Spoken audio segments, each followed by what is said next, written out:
Ага. Во всем цивилизованном мире батарейки собирают и утилизируют. Допустим, в Германии, да, штраф за выброшенную одну батарейку составляет от 500 до 1500 евро. У нас пока подобных штрафов нет, но нам нужно все равно продумать систему, как бы нам переработать эти батареи.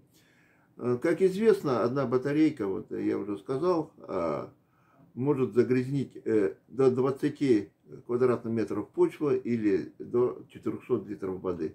А если взять только воду, это отравление питьевой воды из-за одной батарейки, это будет составлять где-то от 30 до 120 тысяч рублей. Обычно водопроводная вода у нас будет 400 литров воды где-то стоит примерно 30-50 рублей.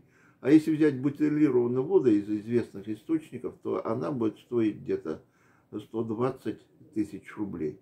То есть, на самом деле, если даже взять воду, ущерб от того, что мы выбросим одну батарейку, он является существенным и очень большим. Вот. Но нам, значит, нужно сделать так, чтобы эти батарейки не попадали в окружающую среду и не загрязняли окружающую среду. То есть мы должны переработать максимальное количество батареек. Если взять 100 килограммов пальчиковых солевых батареек, то из них получается где-то 40 килограммов сырья. Это и цветной, и черный металл, это пластик и резина. Пластик и резина – это уплотняющие элементы в батарейках. То есть на самом деле вот это вторсырье, оно может использоваться для того, чтобы делать новые батареи. Тем самым мы сокращаем использование природных ресурсов. Кроме того, хотя считается, что переработка как бы является нерентабельным процессом, но на самом деле, если взять предотвращенный ущерб, то на самом деле вот этот процесс, он является и экономически выгодным не только для каждого человека, каждого гражданина нашей Российской Федерации, но и для экономики в целом. Потому что для того, чтобы ликвидировать ущерб от загрязнения окружающей среды, надо привлекать инвестиции. Вот, допустим, если взять те страны, которые прошли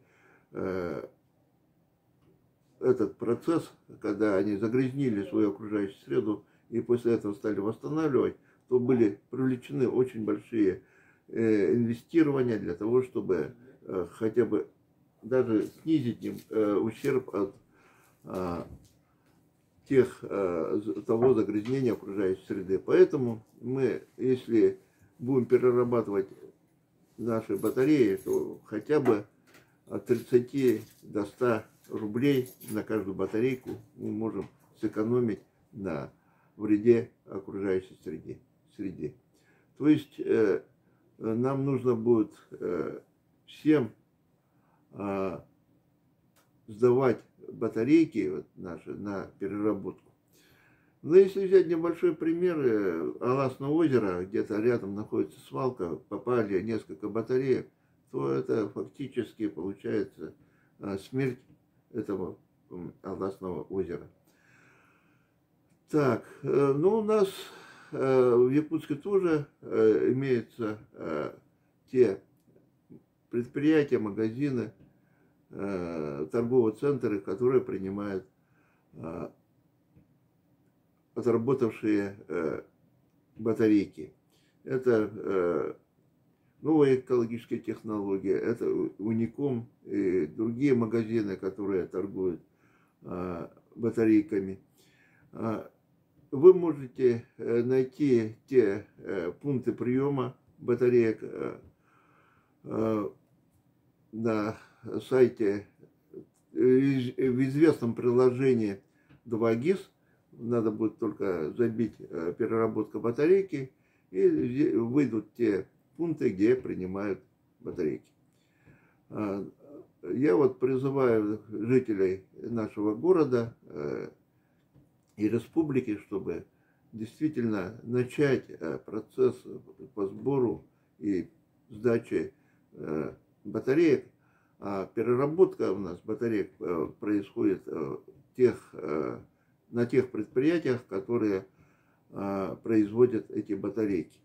То есть мы соберем, а потом передадим эти батарейки на эти предприятия, тогда вот постепенно наша окружающая среда, я думаю, станет чище.